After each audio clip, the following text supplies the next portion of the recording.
செங்கரும்பு பூவான பூங்கரும்பு சங்கரையா தின்னு சொன்னாங்க. சங்கரையா தின்னிருக்கா நியாயமில்ல, அடி சித்தகத்தி பூவிழியே நம்பவில்லை.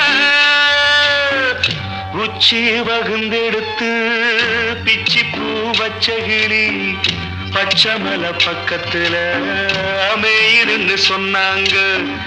மேயுதுன்னு சொன்னதில நாயம் என்ன கண்ணாத்தா? உச்சி வகுந்தெடுத்து பிச்சி பூ வச்ச கிளி பச்சமல பக்கத்துல மேயுதுன்னு சொன்னாங்க.